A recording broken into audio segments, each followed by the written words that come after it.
Hello बच्चों, ये video जो 24 फरवरी को सेकंड शिफ्ट का जो पेपर था उसका सोल्यूशन स्केच बनाने के लिए बनाया जा रहा है ताकि जो बच्चे अभी कल या परसों में पेपर देंगे उनको थोड़ा सा फ़ायदा हो सके। सोल्यूशन स्केच का मतलब क्या है कि I will be rushing through the solution. मैं कोई भी क्वेश्चन सॉल्व नहीं करूँगा and I will try to use this pen as minimum as possible. और जब जेई पेपर निकाल देगा अपने, जब ऑथेंटिक हमारे पास सारे क्वेश्चंस आ जाएंगे, then we will be solving in all 3 subjects. अभी तो जो बच्चे 25th की सेकेंड शिफ्ट में या 26 को देने वाले हैं उनके लिए एक बहुत quick we can give a solution. तो फिर मैं जस्ट आइडिया दूंगा सोल्यूशन का। और अगर बच्चा मेंस का पेपर देने जा रहा है then he should be able to understand कि what I am going to say. ठीक है, तो एक एक करके जल्दी जल्दी चलते हैं। द वैल्यू ऑफ ए 10 ऐसे करके हो गया। ठीक है, तो इसमें हम क्या करेंगे, इसको सॉरी कहाँ गया, हाँ इस वाले केस में इसको हम क्या बोल देंगे, इसको मान लिया मैंने थीटा बोल दिया ये। ठीक है, तो अब ये हो गया 10 थीटा बाई 4, इसकी वैल्यू चाहिए। तो साइन थीटा की वैल्यू हमें पता है √63/8। तो यहाँ से ट्राइंगल बनाओ और कॉस थीटा की वैल्यू निकालो। कॉस थीटा से कॉस थीटा बाई 2 की वैल्यू आ जाएगी ये। ठीक है, 2 थीटा वाला फॉर्मूला लगा के, और कॉस थीटा बाई 2 से tan थीटा बाई 4 की वैल्यू आ जाएगी ये। ठीक है, इसका एक फॉर्मूला होता है √1 minus cos theta by 2 upon 1 plus cos theta by 2। ये वाला फॉर्मूला लगा के आंसर आ जाएगा and it is fairly simple. हाँ, सेकंड क्वेश्चन क्या है, गिवन अल्फा प्लस ए बराबर 1 बीटा प्लस बी बराबर 1। फिर इसने ये दे रखा है a f x plus alpha f of 1/x बराबर beta x plus b by x. कुछ भी नहीं, ऐसे क्वेश्चन को देखते हैं हम क्या करते हैं, एक्स की जगह 1/x रखो, ये दोनों इंटरचेंज हो जाएंगे। यहाँ एल्फा आ जाएगा, यहाँ ए आ जाएगा। ठीक है, दोनों को जोड़ दो, अपने आप तुम क्या देखोगे, लेफ्ट हैंड साइड पे अल्फा प्लस ए कॉमन आ जाएगा, राइट हैंड साइड पे बीटा प्लस बी कॉमन आ जाएगा, उनकी वैल्यूज रखो, ये रेशो आ जाएगा। Very easy question. Third question में क्या है, इसको मैं ऐसे लिख सकता हूँ 2 और e raise to power minus, मतलब 2 से अगर मैं अंदर मल्टीप्लाई करूँ तो ये ऐसे हो जाएगा -1/2 प्लस √3/2 आयोटा। ठीक है, और 2 से मल्टीप्लाई करने के बाद एंड डिवाइड करने के बाद तो ये ऐसे हो जाएगा 2 इंटू दिस। इसमें x नेगेटिव है, y पॉजिटिव है, तो कौन से क्वाड्रेंट में आएगा ये आ गया हमारा सेकंड क्वाड्रेंट में। तो दिस इज नथिंग, वैसे तो ये ओमेगा है, मेरे को दिखाई देना चाहिए, बट ई रेस्ट पर आयोटा 2π/3 लिख लिया इसको। ठीक है, तो उसका पावर 21 कैलकुलेट हो जाएगा। जो डिनोमिनेटर में लिखा है इसको हम लिख सकते हैं √2 ई रेस्ट पर आयोटा π/4। तो रेस्ट पर 24 में ये 4 चला जाएगा, 6 आ जाएगा, वैल्यू आ जाएगी सीधा सीधा, ये इसी का बार है। ऐसे ही ये 2 इंटू ई रेस्ट पर आयोटा π/3 हो जाएगा। ठीक है, रेस्ट पर 21 में पाई कैंसिल हो जाएगा, आराम से सिंप्लीफाई हो जाएगा, के की वैल्यू आ जाएगी, के मॉड का इंटीग्रल पार्ट निकाला ये। ठीक है, वो एन की वैल्यू आ गई, ये सिग्मा आर स्क्वायर और सिग्मा आर के फॉर्म में लग जाएंगे। बस जो सिग्मा आर स्क्वायर होगा वो यहाँ पे 0 की बजाय 5 से चालू हो रहा है। ठीक है, तो 5 स्क्वायर प्लस 6 स्क्वायर ऐसे करके हो रहा है। तो हम 1 स्क्वायर से लेके n+10 तक के स्क्वायर का वैल्यू निकाल लिया और उसमें से 1 स्क्वायर से लेके 4 स्क्वायर तक सब्ट्रैक्ट कर दिया, तो आंसर आ जाएगा। तो these were pretty easy questions. Let's move forward.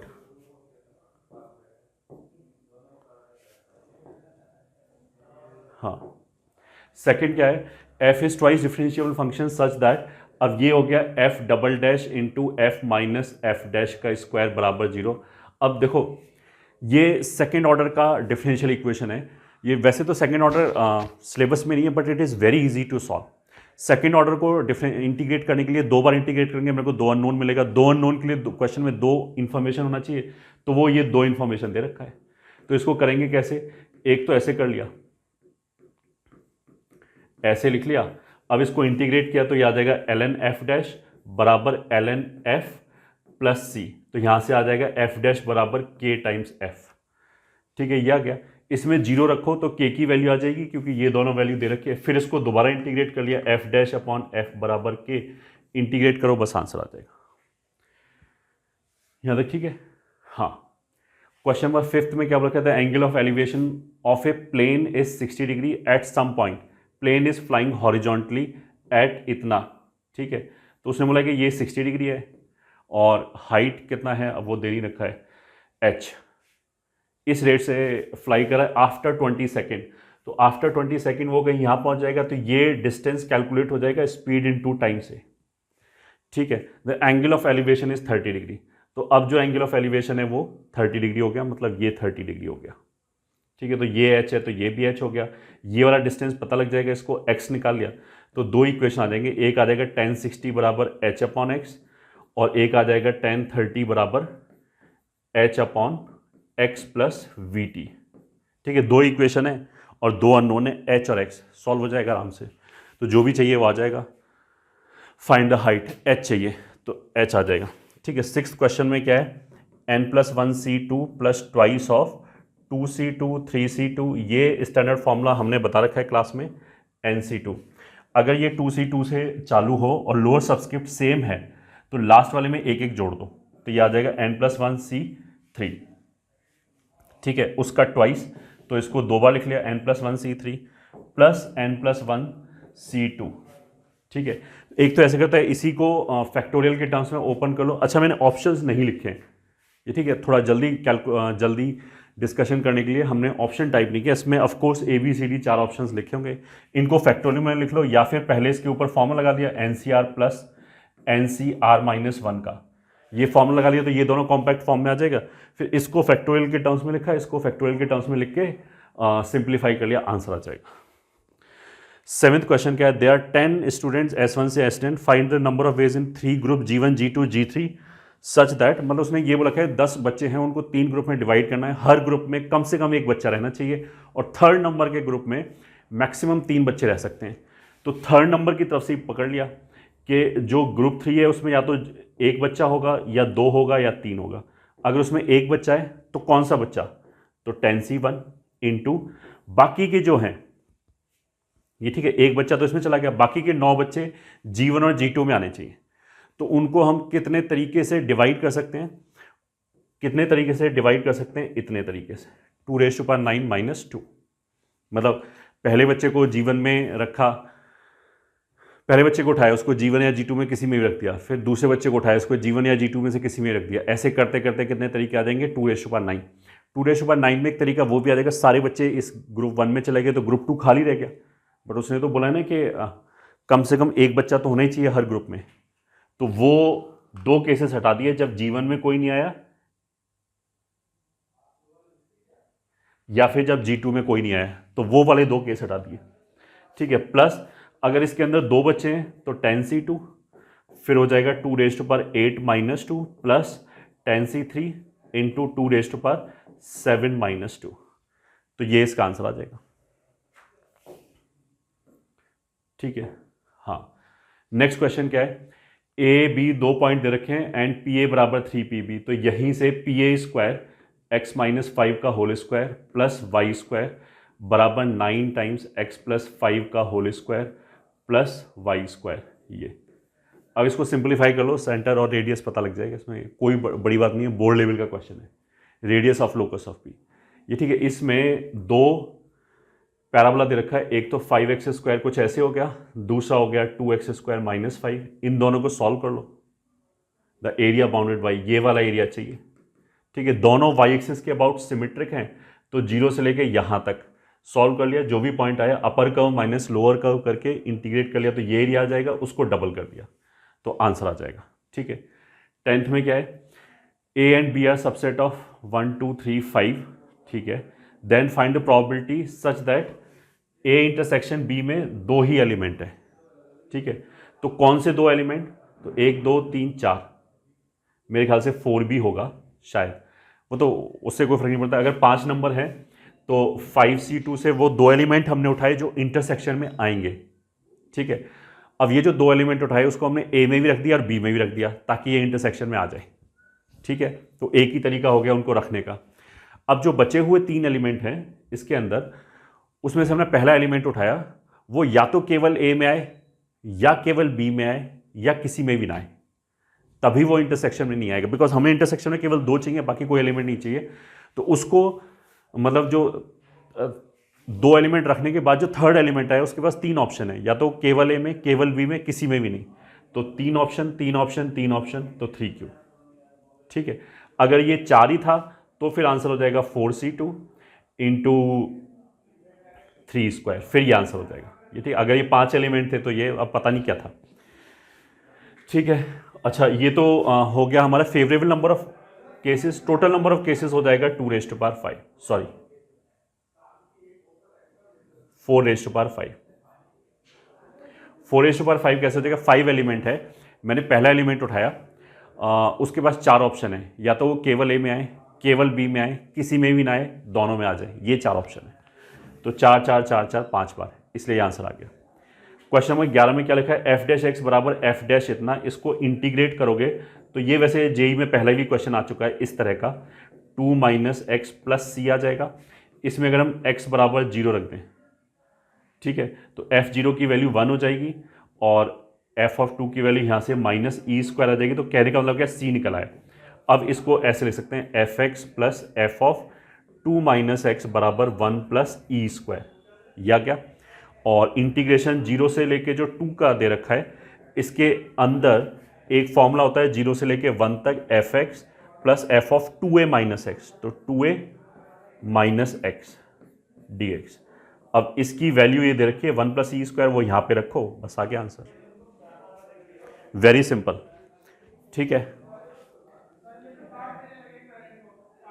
अच्छा अब क्वेश्चन नंबर 12 में वो देखते हैं, इफ वेरिएंस ऑफ 10 नंबर्स, 3 3 3 3 बार तो 9 हो गया, इज के वेयर के is a natural number is less then और इक्वल्स टू 10। मतलब उसने ये बोला कि ये 10 नंबर हैं, उसमें से 9 नंबर तो 1 1 1 1 है, एक नंबर के है, इन सब का जो वेरिएंस है वो देन और इक्वल्स टू 10, वो 10 या 10 से छोटा है, तो फिर क्या करेंगे? अच्छा, वेरिएंस का फॉर्मूला क्या होता है?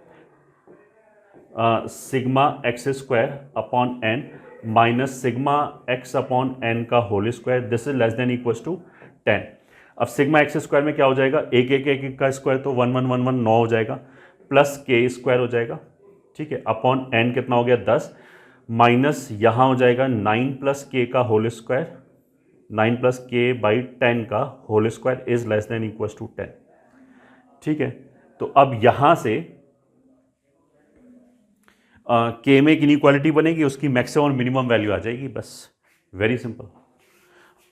ठीक है, अच्छा जो एग्जैक्ट क्वेश्चन था उसमें कुछ ऐसे लिखा था शायद कि जो के की वैल्यू आ रही है वो बेसिकली मैक्सिमम मिनिमम वैल्यू आ रही है, वो इंटीजर नहीं आ रही है, तो उसने नियरेस्ट इंटीजर पूछा है वो, that you can find. Question number 13, negation of this. ठीक है, तो इसको हम ऐसे कर सकते हैं, negation of negation P union P intersection Q। तो इसको अगर हम मतलब एक तो हम ऐसे भी कर सकते हैं कि इसको डिस्ट्रीब्यूट कर दिया, P, हाँ, intersection not P union Q, ऐसे हो गया। अब ये तो पूरा सैंपल स्पेस हो गया, उसका इंटरसेक्शन अगर इसके साथ लिया तो यही बचेगा, तो ये ultimately negation of not P union Q हो गया, which is P not Q, यह गया आंसर। ठीक है, इसमें देख सकते हैं कौन सा ऑप्शन है। फिर उसने क्या बोला, अ कर्व y बराबर एफ एक्स पासिंग थ्रू 1, 2, ठीक है, इससे पास कर रहे हैं, satisfy the differential equation this, ये बराबर था, तो x का डेरिवेटिव 1 इधर हो गया, y का डेरिवेटिव इधर हो गया, तो left hand side is nothing but d d x of x y. अब इसको ऐसे अगर इंटीग्रेट कर दें तो एक्स वाई बराबर b/5x⁵ प्लस सी, दो अननोन हो गए, दो इंफॉर्मेशन है कि इस पॉइंट से पास कर रहा है, रखो यहाँ पे, एक रिलेशन आ जाएगा b और c में, ठीक है, दूसरा इसको इंटीग्रेट कर लो, दूसरा रिलेशन आ जाएगा, तो b और c दोनों सॉल्व हो जाएगा यूनिकली। आगे चलते हैं, question number 15, a curve passes through 1, 2, तो इसमें तीन अननोन है, ए बी सी, पहली इंफॉर्मेशन ये आ गई कि 1, 2 से पास कर रहा है, ठीक है, and has slope of the tangent at origin equals to 1।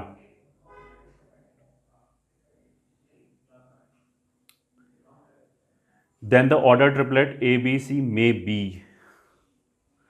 ठीक है, तो इसमें तो बेसिकली क्या उसने बोला है कि slope of the tangent at origin is equals to 1, तो इसको डिफ्रेंशिएट किया, 0 0 रखा, मतलब एट ओरिजिन का मतलब यही होगा कि ये 0 0 से पास कराए, तो 0 0 से पास कराए तो सी तो वैसे 0 हो गया, ठीक है। फिर डिफरेंट 3 इन्फॉर्मेशन हो गया कि 0 0 से पास कर रहा है, ठीक है, 1, 2 से पास कर रहा है, एंड जो स्लोप है वो 1 के बराबर। 3 इन्फॉर्मेशन यूज करोगे ए बी सी की वैल्यू आ जाएगी, ठीक है, खत्म।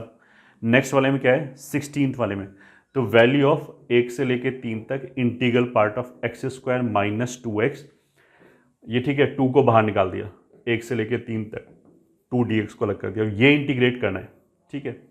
अब x² माइनस 2x का जो ग्राफ आएगा वो ऐसे आएगा, 0 और 2 तो इसके ग्राफ मतलब वो हो गए, रूट्स हो गए, और ये कितना हो गया 1, 3 कहीं आएगा यहाँ पे, ठीक है। एरिया हम वैसे एरिया से निकाल सकते हैं, तो 1 पे वैल्यू कितनी आएगी इस फंक्शन की, -1, ठीक है।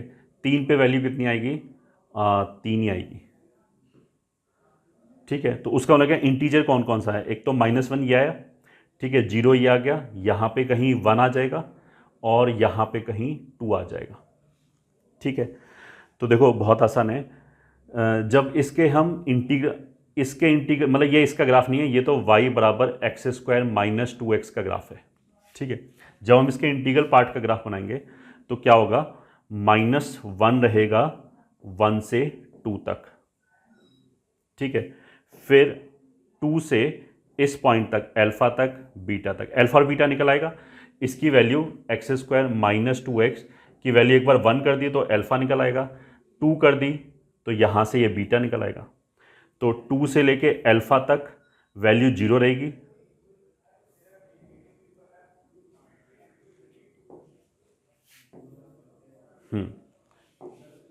टू से लेके अल्फा तक वैल्यू 0 रहेगी, फिर अल्फा से लेके बीटा तक वैल्यू 1 रहेगी, फिर 2 रहेगी, तो ये एरिया कैलकुलेट कर सकते हैं।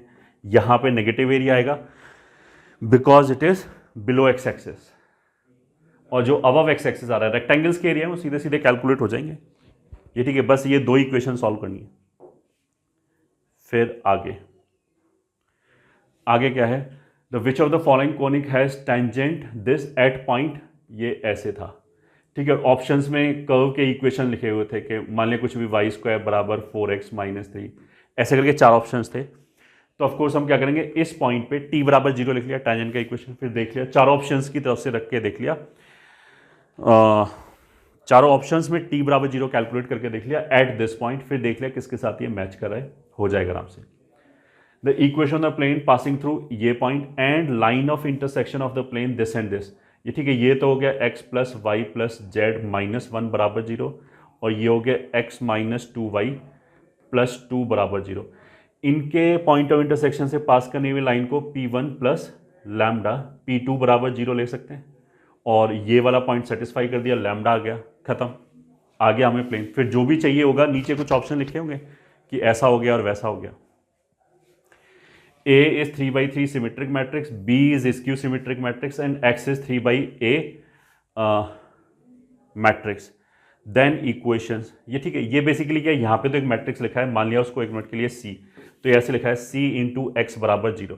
तो यहाँ से बेसिकली x का मतलब ऐसे होगा कि x1 x2 x3, ठीक है, और ये ऐसे लिखा होगा α1 α2 α3 β1 β2। तो जब इनको मल्टीप्लाई करके लिखेंगे तो हमें 3 होमोजीनियस इक्वेशन मिलेगा, ठीक है, 3 होमोजीनियस इक्वेशन मिलेगा।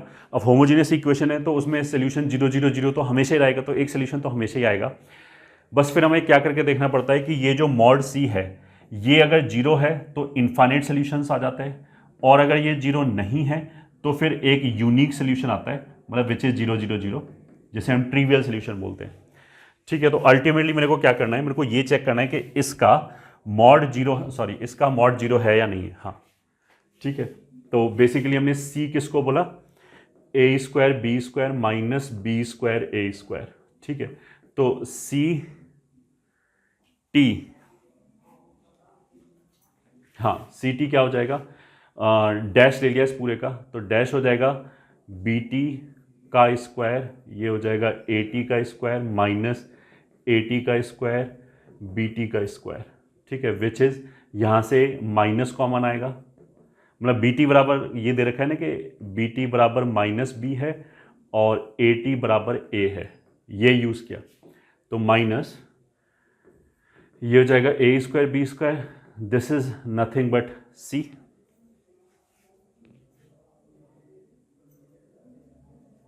सी नहीं sorry B square A square मतलब एक माइनस सी, माइनस लेके पलट लिया तो ये कितना हो जाएगा माइनस सी।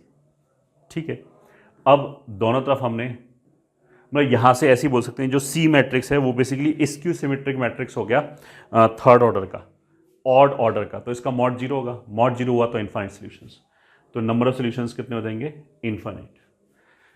अब आते हैं हम क्वेश्चन नंबर 20 पे। क्वेश्चन नंबर 20 में क्या बोला है, हाँ क्वेश्चन नंबर 20 में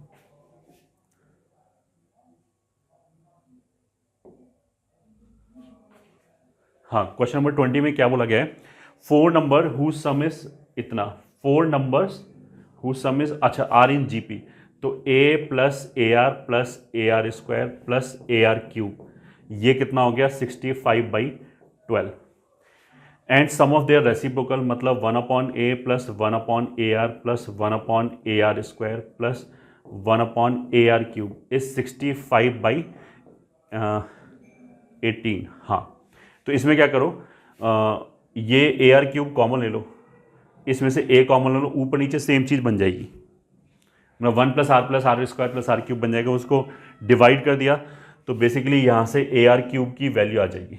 ठीक है, फिर इसमें क्या बोला, फर्स्ट थ्री का प्रोडक्ट जो है वो 1 है, तो ए आर स्क्वायर इसका प्रोडक्ट 1 दे रखा है, तो इन दोनों जगह से सॉल्व हो जाएगा। ठीक है, वेरी सिंपल।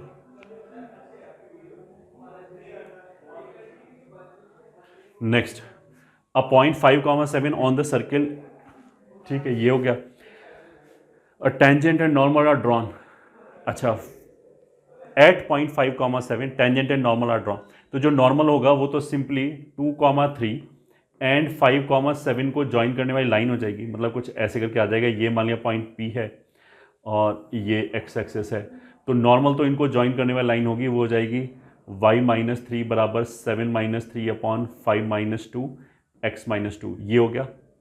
ठीक है, तो इसी के परपेंडिकुलर टेंजेंट का इक्वेशन आ जाएगा ये। ठीक है, इस पॉइंट से पास करने वाला और स्लोप यहाँ से आ जाएगा, नॉर्मल का स्लोप पता है तो टेंजेंट का भी स्लोप पता लग गया, और फिर तो बहुत इजी है, ट्राइंगल का एरिया निकालें।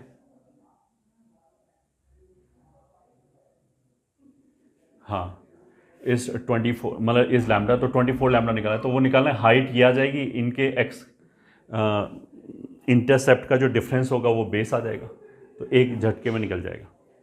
22 में क्या बोला था, नंबर ऑफ फंक्शंस फ्रॉम 1 से 20, मतलब यहाँ 1 2 3 ऐसे करके 20 तक लिखा है, और यहाँ पे भी 1 2 3 ऐसे करके 20 तक लिखा है। ठीक है, नंबर ऑफ फंक्शंस बताने, अच्छा विच आर ऑन टू, तो यहाँ से हर लाइन अलग अलग जगह पे जानी चाहिए, तभी ऑन टू होगा, तभी सारे कवर होंगे। सच दैट एफ ऑफ के इज ए मल्टीपल ऑफ 3, ठीक है, एफ ऑफ के मतलब के पे जो फंक्शन की वैल्यू है वो 3 का मल्टीपल होना चाहिए, वेर एवर के इज मल्टीपल ऑफ 4, तो मतलब हमने यहाँ पे 4 के मल्टीपल पे कंडीशन लगा दिया कि 4 का मल्टीपल कौन कौन सा होगा, 4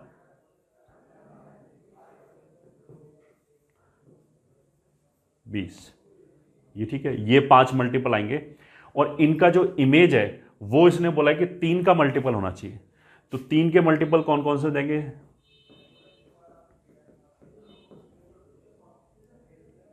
ये 6 हो गए, मतलब इन 5 का इमेज इन्हीं 6 में से कोई एक होना चाहिए, ये ठीक है, मतलब ये 5 इनमें से कहीं एक जगह मैप होगा। ऑफ कोर्स 2 नंबर सेम जगह मैप नहीं हो सकता, वरना फिर ऑन टू नहीं बचेगा, तो इनका इमेज यहीं से आना चाहिए, इस सेट का इमेज इसी सेट में से आना चाहिए। तो हम ऐसे कर सकते हैं, इन 6 में से हमने कोई भी 5 सेलेक्ट किए और इन 5 को उनके मैप करा दिया 5 फैक्टोरियल, ऐसा करने से 5 नंबर हो गए, अब इधर 15 बच गए, इधर 15 बच गए, तो 15 फैक्टोरियल, ये आ जाएगा आंसर।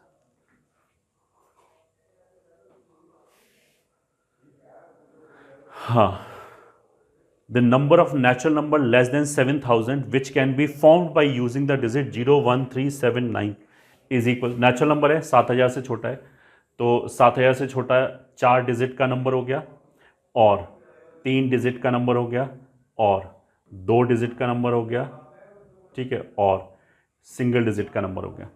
तो यहाँ पे 4 डिजिट का नंबर बनाने के लिए इस 7 की जगह हम क्या क्या रख सकते हैं, 1 और 3, 2 ऑप्शन हो गए, और रिपीटिशन अलाउड है तो 1 2 3 4 5, तो 5 5 5 प्लस, ये देखिए 3 डिजिट का बनाने के लिए कोई भी नंबर रख सकते हैं, तो 0 को छोड़ के 4 है तो इसको हम 4 तरीके से भर सकते हैं, 5 स्क्वायर। 2 का बनाने के लिए 4 × 5, 1 का बनाने के लिए 4, ठीक है, इनको जोड़ लिया, बस यही आंसर आ जाएगा। ठीक है, आगे चलते हैं। Question number 24, find the point on the curve which is at a shortest distance from the line. ये ठीक है, एक पैराबोला एक लाइन है, तो एक पैराबोला है और एक लाइन है, कुछ ऐसे करके। तो पहले तो हमने ये देख लिया, shortest distance of course common normal के अलॉन्ग आता है। पहले तो हमने ये देख लिया कि लाइन कहीं कट तो नहीं कर रहा है, कट कर रहा है तो 0 हो जाएगा। तो तुम इन दोनों को सॉल्व करके देखो, तुरंत दिख जाएगा कि नहीं कट कर रहा है। फिर तो क्या है, शॉर्टेस्ट डिस्टेंस वाले पॉइंट पे जो टेंजेंट का स्लोप होगा वो इसी लाइन के बराबर होगा, इसी लाइन के स्लोप के बराबर होगा। तो उसको डिफ्रेंशिएट किया, 2x आ गया, उसको 4 के बराबर रख दिया तो x बराबर 2 आ गया। तो जो शॉर्टेस्ट डिस्टेंस वाला पॉइंट है वो x कोऑर्डिनेट 2 है, तो 2 दूनी 4 और 4 8, y कोऑर्डिनेट 8 हो गया। तो इस पॉइंट से, अच्छा पॉइंट ही निकालना है, तो बस ये पॉइंट ही आ गया, और कुछ चाहिए नहीं इसमें। ठीक है, हाँ। फिर 25वें क्वेश्चन में उसने क्या देखा है, लेट एफ एक्स बराबर दिस। इसके ऑप्शंस में कुछ ऐसे था, increases decreases in this interval, इस तरह की चीज़ें थी। तो वो हम कैसे करेंगे, सीधा सीधा डिफ्रेंशिएट कर लो। एफ डैश एक्स जो है वो आ जाएगा -55, और यहाँ आ जाएगा 6x² -6x -120। तो इसमें से बेसिकली 6 कॉमन आ जाएगा, तो x² -x और 20, तो 5 चौक मतलब x -5 x + 4। ठीक है, तो ये -5 और 4 के बीच में है। हाँ, तो उसमें देख सकते हैं कि ये पॉजिटिव है या नेगेटिव है, इस तरह की चीज़ है। ऐसे तीसरे को डिफ्रेंशिएट कर लिया तो हमें पता लग जाएगा कहाँ पे इंक्रीज कर रहा है, कहाँ पे डिक्रीज कर रहा है। Simple question. क्वेश्चन नंबर 26 क्या बोला, ABC आर इन AP, तो 2B बराबर A + C, पहला इक्वेशन मिला। And the centroid of the triangle with vertices this is this, तो ये A + 2/3 is 10/3, and C + B + B/3 is 7/3। 3 equation, 3 unknown, solve हो जाएगा, कुछ सोचने की जरूरत नहीं, ABC सॉल्व हो जाएगा। और फिर A और B को यहाँ रखोगे तो A अल्फा + बीटा और अल्फा बीटा आ जाएगा, बस हो गया। Find the maximum value of K for which this we have done. ये ठीक है, ऑलरेडी किया जा चुका है, ये भी किया जा चुका है, बस ये लैंग्वेज के फॉर्म में लिखा है। ठीक है, so that's it, this was जैसे बोलते हैं ना solution sketch, and I hope it will be useful for you. जो कंप्लीट सोल्यूशन आएगा दैट वी हैव सेड कि once IIT will give the paper, उसको फिर हम कंप्लीट सोल्यूशन एक एक स्टेप सॉल्व करके दिखाएंगे। अभी तो हमने ऐसे सोल्यूशन मैथ दिया है उन बच्चों के लिए जिनका पेपर अभी भी बचा हुआ है। All the best.